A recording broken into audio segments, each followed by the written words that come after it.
বিজ্ঞান জৈব রসায়ন অধ্যায়ের আজকে আমরা ইথানল ও অ্যাসিটিক অ্যাসিড সম্পর্কে বিস্তারিত আলোচনা করব।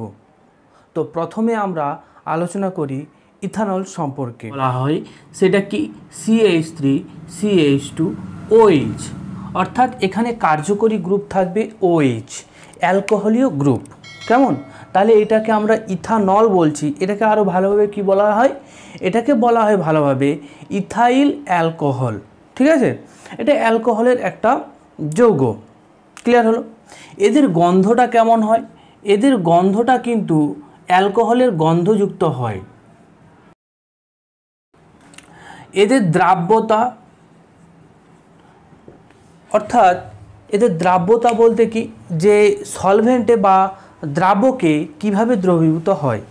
প্রধানত যদি আমরা জলে ধরি, ঠিক আছে, দ্রাবক যদি আমরা জল ধরি, সেই ক্ষেত্রে ইথানল বা ইথাইল অ্যালকোহল যে কোনো অনুপাতে দ্রবীভূত হতে পারে।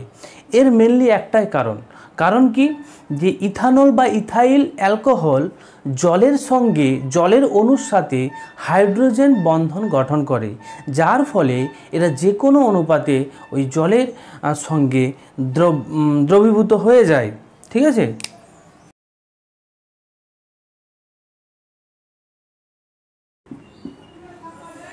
আমরা কারণটা জানলাম। এবারে দেখো, ইথাইল অ্যালকোহল বা ইথানলের সাথে সোডিয়ামের কি বিক্রিয়া হয়। যদি আমাদের পরীক্ষায় দিয়ে দেয় যে সোডিয়ামের সাথে বিক্রিয়া লেখো ইথাইল অ্যালকোহলের,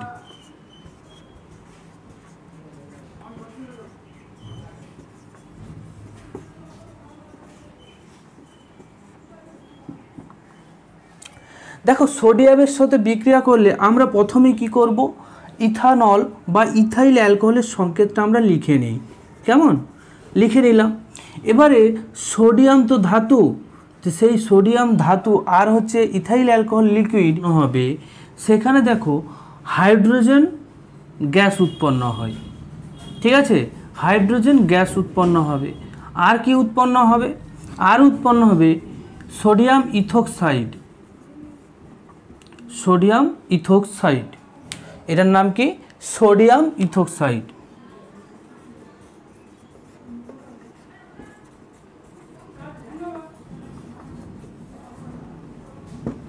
ঠিক আছে, তো এদের মেকানিজমটা একটু আমরা বুঝে নিই। H3CH2O, এখানে H। দেখো এই এইচের জায়গায় কি হবে? সোডিয়াম যাবে আর H বেরিয়ে যাবে। তাহলে একটা অণুর ক্ষেত্রে ইথানলের এইটা হবে। ঠিক আছে, এবারে দুটো অণুর ক্ষেত্রে কি হয়ে যায়? যদি এটা 2 হয়, এটাও 2 হয়, সেই ক্ষেত্রে এটা 2 হয়ে যাবে আর হাইড্রোজেন গ্যাস উৎপন্ন হবে। মেকানিজমটা বোঝা গেল? ক্লিয়ার? ইথানলের নিরুদন, অর্থাৎ এখানে নিরুদন বলতে দেখো ইথানলে থাকা যে OH গ্রুপ, সেইখান থেকে আমাদের কি হবে? অপসারিত হয়ে জল নির্গত হবে, অর্থাৎ ইথানলে থাকা যে জল, সেই জলটা বেরিয়ে যাবে। তো এটা কিন্তু আমাদের 2017 সালে মাধ্যমিকে এসেছিল। তো বিক্রিয়াটা কেমন হয় দেখো, CH3CH2OH, এতে যদি আমরা সালফিউরিক অ্যাসিড, যেটা হচ্ছে গাঢ়, আর হচ্ছে 170 ডিগ্রি উষ্ণতায় যদি আমরা উত্তপ্ত করি ইথানলকে, সেই ক্ষেত্রে আমরা ইথিলিন পাই। কি পাবো? ইথিলিন। ঠিক আছে, আর কি উৎপন্ন হবে? আর জল বেরিয়ে যাবে। তো এখানের মেকানিজমটা কি হয়? ইথিলিন কিন্তু গ্যাস উৎপন্ন হয়, এটা গ্যাস আকারে উৎপন্ন হবে। ঠিক আছে, দেখো এখানে H2SO4 যে গাঢ়, সেটা জলাকর্ষী হিসেবে কাজ করে, অর্থাৎ জলকে অ্যাবজর্ব করে নেয়, শুষে নেয় গাঢ় H2SO4। তাহলে H2SO4 এর যে এখানে ধর্মটা, সেই ধর্মটা কি? জলাকর্ষী ধর্ম। অর্থাৎ যে অণুর সাথে বিক্রিয়া ঘটাচ্ছে H2SO4, সেই অণুতে থাকা জলকে সে শুষে নেবে। তো বিক্রিয়ার মেকানিজমটা একটু দেখার চেষ্টা করো। ঠিক আছে, দেখো এখানে যে হাইড্রোজেন, এই হাইড্রোজেন বন্ধনটা উঠে যাবে, ফলে হাইড্রোজেন পরমাণুটা আলাদা হয়ে যায়। আর এইখানের যে বন্ধনটা সেটা কি করবে, কার্বন কার্বনের মধ্যে বন্ধন সৃষ্টি করবে, দ্বিবন্ধন। আর ঠিক একই রকমভাবে কার্বন কার্বন দ্বিবন্ধন যখনই হয়ে যাচ্ছে, এদের দেখো অষ্টক পূর্তি হয়ে যাচ্ছে, ফলে কার্বনের অষ্টক পূর্তি হয়ে গেল, যোজ্যতা ফিল আপ হয়ে গেল, ফলে এই ওইচটা বেরিয়ে যাবে। তাহলে এখান থেকে ওইচ আর এখান থেকে হাইড্রোজেন, তাহলে কি বেরোবে, জল বেরোবে। আর এই কার্বন কার্বনের মধ্যে পরস্পরের মধ্যে ডবল বন্ড হয়ে যাবে, ইথিলিন। তাহলে আমরা মেকানিজমটা বুঝতে পারলাম। তাহলে যদি আমাদের পরীক্ষা দেয় ইথানলের নিরুদন বিক্রিয়াটি লিখো, তাহলে আমরা লিখতে পারবো। বা আমাদের কোনো একটা অপশানে দিয়ে দিয়েছে যে ইথানল, তীরচিহ্ন দিয়ে বলে দিয়েছে এখানে গাঢ় H2SO4 আর হচ্ছে 170 ডিগ্রি সি উষ্ণতা। তাহলে আমাদের প্রোডাক্ট কী হবে, অর্থাৎ উপজাত যেটা হবে সেটা কি হবে, এখানে এ বি সি করে দিয়ে দিল, ঠিক আছে। ফলে আমাদের এ বিকে শনাক্তকরণ করতে হয়, সেই ক্ষেত্রে কিন্তু আমরা পারবো, বোঝা গেল। এরপরে আমরা একটা উদাহরণ দিয়ে দেখি, ঠিক এই রকম যেটা বললাম এ বি সি দিয়ে প্রোডাক্ট লিখতে যদি বলে, সেই রকম একটা উদাহরণ। দেখো আমরা একটা উদাহরণ দিলাম যে ইথানল, তাতে হচ্ছে কনসেন্ট্রেট H2SO4 170 ডিগ্রি উষ্ণতা দেওয়া হয়েছে, ফলে একটা প্রোডাক্ট উৎপন্ন হয়েছে যেটা এ। তাতে আবার ব্রোমিন কার্বন টেট্রাক্লোরাইডের যে সলিউশন, এদের লাল বর্ণ সলিউশনের বর্ণটা কি হয়, লাল, ঠিক আছে। ওই লাল বর্ণের সলিউশন দিলাম, ফলে কি উৎপন্ন হবে। তারপর ঠিক একই রকমভাবে এই যে এ উৎপন্ন হয়েছিল, সেই এতে আরেকবার কি করেছি, হাইড্রোজেন নিকেল আর 200 ডিগ্রি সি উষ্ণতা দিলাম, ফলে সি কি উৎপন্ন হবে সেটা আমাদের করতে বলেছে। এইরকম কোশ্চেন টেস্ট পেপার খুললেই তোমরা অনেক দেখতে পাবে, বিগত সালেও এরকম অনেক কোশ্চেন দিয়েছে। তো আমরা সেটা সলিউশন করে নিই। দেখো প্রথমেই যে স্টেপটা হচ্ছে এ উৎপন্ন হয়েছে, সেই ক্ষেত্রে দেখো আমরা দেখেই বলতে পারছি যে নিরুদন ঘটেছে, ঠিক আছে, অর্থাৎ ডিহাইড্রোজেনেশন ঘটেছে, ডিহাইড্রেশন ঘটেছে। দেখো এখানে যখনই আমরা, এটা কি, এটা সংকেত থেকে, এটা সংকেত কিন্তু গাঠনিক সংকেত দেয়নি, এটা মলিকুলার যে সংকেত সেটা দিয়েছে, সেইখান থেকে আমরা গাঠনিক যে সংকেত সেটা আমরা লিখলাম।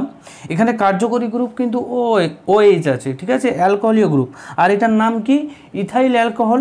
তাতে যদি কনসেন্ট্রেট H2SO4 আর 170 ডিগ্রি উষ্ণতা দিই, সেই ক্ষেত্রে কি হয়, জলের নিরুদন ঘটে, অর্থাৎ এইখান থেকে জল নির্গত হয়ে অ্যাসিড ইথিলিন উৎপন্ন হয়। কি উৎপন্ন হয়, ইথিলিন, ঠিক আছে। জল বেরিয়ে যাবে, জলের নিরুদন ঘটবে বা জলের অপসারণ ঘটবে, আর কি, ইথিলিন উৎপন্ন হবে। এই ইথিলিন যে উৎপন্ন হলো, এটা আমাদের প্রোডাক্ট এ, অর্থাৎ এটাকে আমরা শনাক্তকরণ করতে পারলাম। ওকে, এরপর এই এতে আমরা ইন্ডিভিজুয়াল অর্থাৎ আলাদা আলাদা করে একবার ব্রোমিন কার্বন টেট্রাক্লোরাইডের সলিউশন লাল বর্ণে সেটা দেব, আরেকবার কি করব, হাইড্রোজেন নিকেল আর হচ্ছে 200 ডিগ্রি সি উষ্ণতায় উত্তপ্ত করব। তো আলাদা আলাদাভাবে কি প্রোডাক্ট উৎপন্ন হবে। প্রথমেই দেখো, যদি আমরা এই ইথিলিনে ব্রোমিন আর কার্বন টেট্রাক্লোরাইডের যে সলিউশন, লাল বর্ণের যে সলিউশন, ঠিক আছে, যে দ্রবণ, সেই দ্রবণকে যদি যোগ করি, সেই ক্ষেত্রে কি হবে, এটা কিন্তু ইথিলিন কিন্তু অসম্পৃক্ত একটা হাইড্রোকার্বন। দেখো কার্বন কার্বনের মধ্যে দ্বিবন্ধন আছে, ফলে এটা একটা অসম্পূর্ণতা আছে, অসম্পৃক্ত হাইড্রোকার্বন, ঠিক আছে। ফলে দেখো এইখানে যে অসম্পৃক্ত যে হাইড্রোকার্বন থাকার জন্য এই ব্রোমিন কিন্তু যখনই রিঅ্যাকশান করবে, তখন কিন্তু দুটো ব্রোমিন কিন্তু দুটো কার্বনের সাথে লেগে যাবে, আর এই ডবল বন্ধনটা কি হয়ে যাবে, সিঙ্গেল বন্ধন হয়ে যাবে। তাহলে সেটা কি হবে, দেখো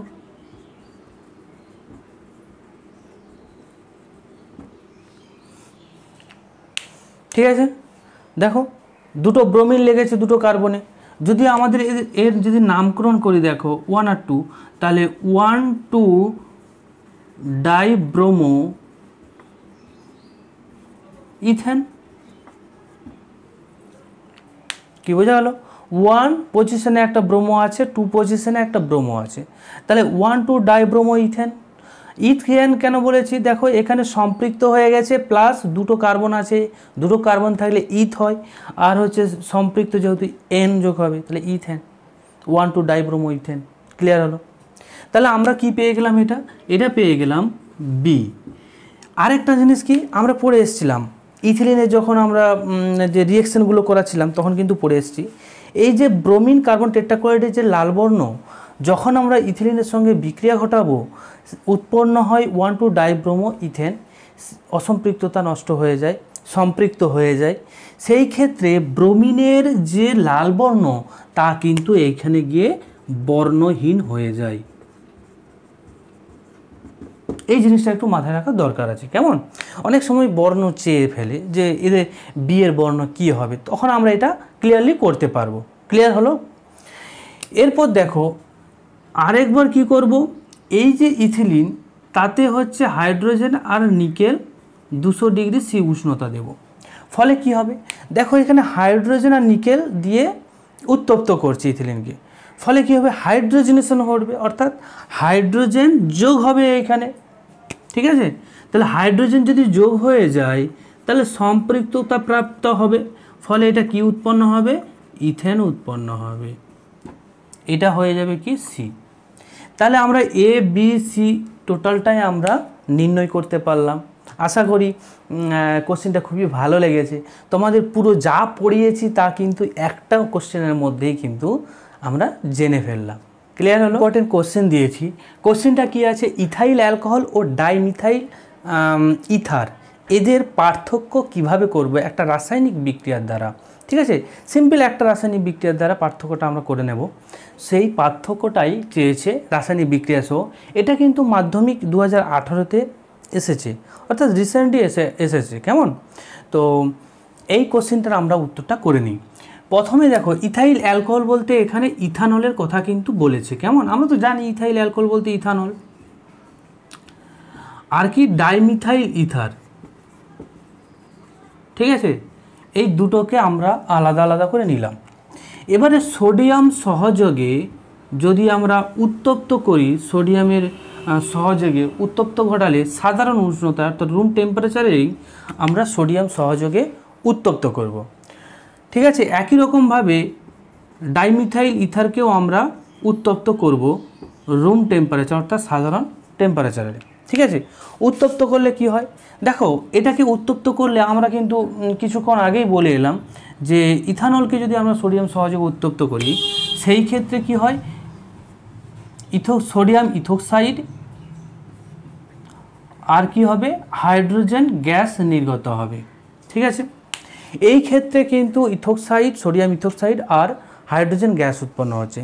কিন্তু ডাইমিথাইল ইথারের ক্ষেত্রে সোডিয়াম দ্বারা উত্তপ্ত করলে কোনো রকম বিক্রিয়া হবে না।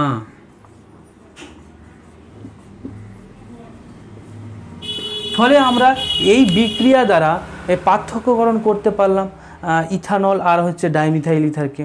জিনিসটা বোঝা যাচ্ছে। ইথানলের ব্যবহারগুলো দেখো, ক্লোরোফর্ম, আয়োডোফর্ম, ইথার বা অ্যাসিটাইলাইট তৈরির ক্ষেত্রে ব্যবহার করা হয়। মদ্য পানীয় প্রস্তুত করার ক্ষেত্রে একটা বড় ভূমিকা থাকে। মিথিলেটেড স্পিরিট তৈরির ক্ষেত্রে কিন্তু ইথানলের একটা বড় ভূমিকা আছে। তাছাড়াও দেখো গালা বা রজনের যে দ্রাবক, সেই দ্রাবক হিসেবে কিন্তু ইথানল ব্যবহার করা হয়।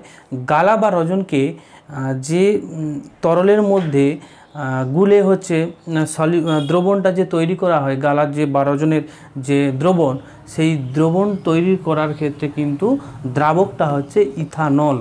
ক্লিয়ার? তাছাড়া পেট্রোলিয়াম যে তেলের সাথে ইথানলের মিশিয়ে জ্বালানি রূপেও ব্যবহার করা হয়। এই ছিল আমাদের ইথানলের ব্যবহার। তাহলে আমরা পুরো ইথানল সম্পর্কে বিস্তারিত জানলাম। কেমন? এরপর আমরা আসছি অ্যাসিটিক অ্যাসিড। দেখো অ্যাসিটিক অ্যাসিডের যে ফর্মুলা আমরা দেখে এসেছি, কি হয়, CH3COOH, অর্থাৎ এখানে একটা কার্বক্সিলিক গ্রুপ থাকবে, তার সাথে হচ্ছে কার্বক্সিলিক গ্রুপের সাথে একটা মিথাইল গ্রুপ যুক্ত থাকবে। ঠিক আছে? তো অ্যাসিটিক অ্যাসিডের যে ফর্মুলা তা আমরা জানলাম। তো ভিনিগারে সাধারণত কোন অ্যাসিড থাকে, যদি তোমাদের বলে দেয় যে ভিনিগারে উপস্থিত যদি তোমাদের বলে যে ভিনিগারে উপস্থিত অ্যাসিডের নাম কি, তখন তোমরা কি লিখবে? Acetic acid. অ্যাসিডের গন্ধ হলো তীব্র গন্ধযুক্ত বর্ণহীন তরল। ঠিক আছে, আমরা গন্ধ বা বর্ণ এটা জেনে গেলাম। এরপর দেখো কতগুলো বিক্রিয়া করি, উল্লেখযোগ্য বিক্রিয়া, যেমন কস্টিক সোডা বা সোডিয়াম হাইড্রোক্সাইডের সঙ্গে অ্যাসিটিক অ্যাসিডের বিক্রিয়ায় কি ঘটে। দেখো অ্যাসিটিক অ্যাসিড আর হচ্ছে কস্টিক সোডা পরস্পর বিক্রিয়া করার আগে কতকগুলো জিনিস দেখে নাও। এটা কিন্তু কি, অ্যাসিটিক অ্যাসিড হচ্ছে এক প্রকার এই অ্যাসিড, আর কস্টিক সোডাটা কি হয়? ক্ষার। ফলে অ্যাসিড ক্ষারের বিক্রিয়ায় সবসময় কি উৎপন্ন হয়? একটা লবণ উৎপন্ন করবে আর জল উৎপন্ন করবে। এই ক্ষেত্রে বিক্রিয়া করার পর সোডিয়াম ইথানয়েড উৎপন্ন হয়, আর কি উৎপন্ন হয়? জল। এটার নাম কি? সোডিয়াম ইথানয়েড।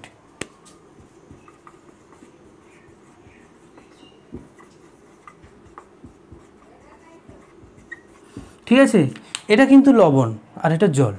তাহলে অ্যাসিড ক্ষারের বিক্রিয়ায় সবসময় কি হয়? লবণ আর জল উৎপন্ন হয়, যেটা আমরা জেনে এসেছি 9 ক্লাসে। কেমন?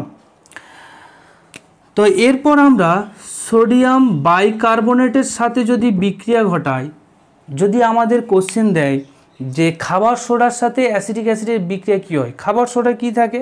Sodium bicarbonate. তাহলে বিক্রিয়ায় কি উৎপন্ন হবে তা লিখো, তখন আমরা বিক্রিয়াটা লিখতে পারবো। দেখো অ্যাসিটিক অ্যাসিড আর খাবার সোডা পরস্পর বিক্রিয়া করে কিন্তু ঠিক একই রকমভাবে সোডিয়াম ইথানয়েট আর জল, আর একটা দেখো এক্সট্রা একটা উৎপন্ন হবে গ্যাস, যেটা হচ্ছে কি? কার্বন ডাই অক্সাইড গ্যাস উৎপন্ন হবে। তাহলে আমরা কি জানলাম? কস্টিক সোডার সাথে বিক্রিয়া করলে কি উৎপন্ন হয়? লবণ আর জল। লবণটা কি? সোডিয়াম ইথানয়েট আর জল। যদি আমরা খাবার সোডা অর্থাৎ সোডিয়াম বাইকার্বনেটের সঙ্গে বিক্রিয়া করি, সেই ক্ষেত্রে দেখো একটাই এক্সট্রা উৎপন্ন হয়, যেটা হচ্ছে কি? Carbon dioxide gas. তাহলে আমরা সোডিয়াম হাইড্রোক্সাইড বা সোডিয়াম বাইকার্বনেটের সঙ্গে বিক্রিয়ায় অ্যাসিটিক অ্যাসিড কি উৎপন্ন হয় তা আমরা জানলাম। তো এইখানে যে সোডিয়াম বাইকার্বনেটের সঙ্গে বিক্রিয়া করে কার্বন ডাইঅক্সাইড উৎপন্ন করছে, এই বিক্রিয়া থেকে কিন্তু একটা জিনিস প্রমাণ হয়। কি প্রমাণ হয়? এই বিক্রিয়া থেকে প্রমাণ হয় যে অ্যাসিটিক অ্যাসিডে একটা কিন্তু অ্যাসিডিক হাইড্রোজেন উপস্থিত থাকে। সেই অ্যাসিডিক হাইড্রোজেনটি কোনটা? এইটা হচ্ছে তার অ্যাসিটিক হাইড্রোজেন। যদি আমরা ভালো করে এটা দেখতে চাই, দেখো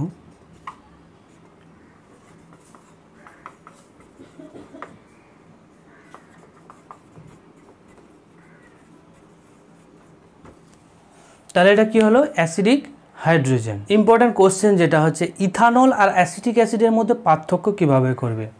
ঠিক আছে, পার্থক্যটা আবার করতে বলেছে সোডিয়াম বাইকার্বনেট এর যোগ করে তার বিক্রিয়া দ্বারা।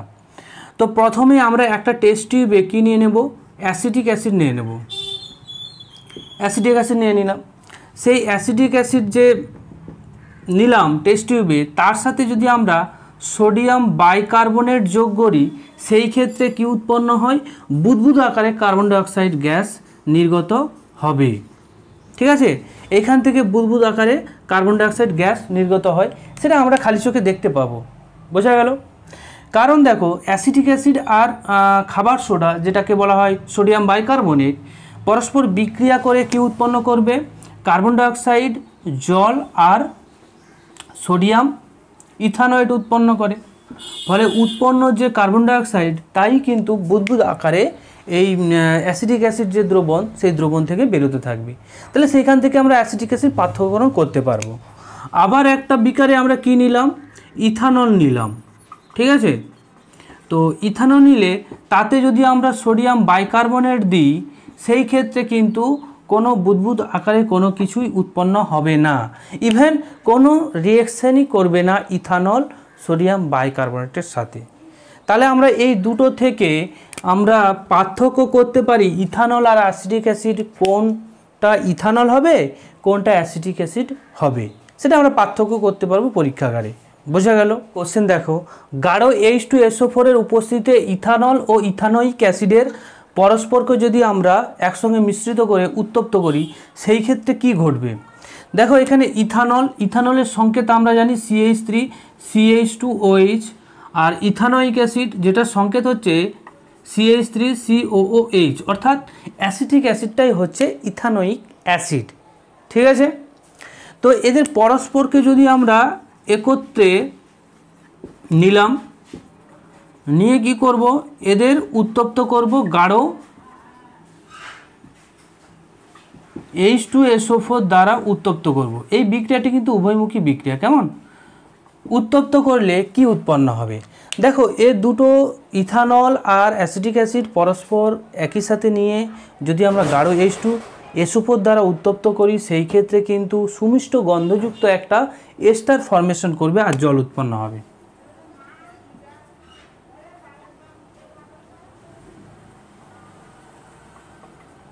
আর জল উৎপন্ন হবে।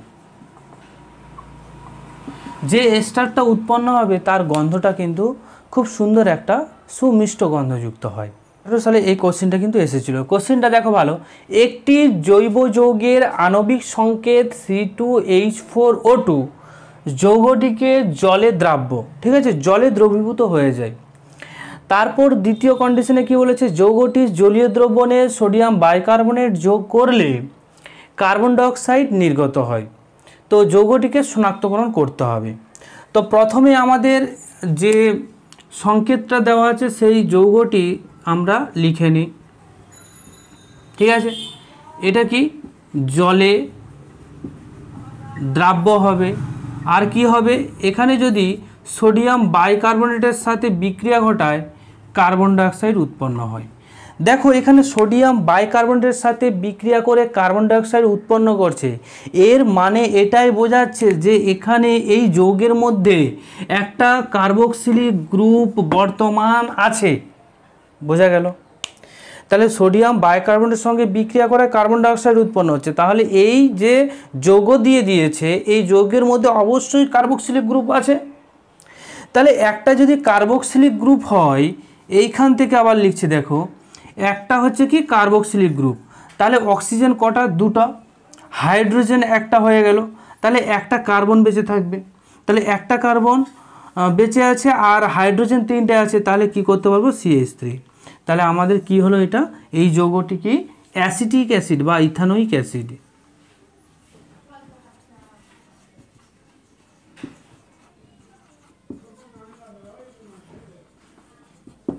বা অ্যাসিটিক অ্যাসিড।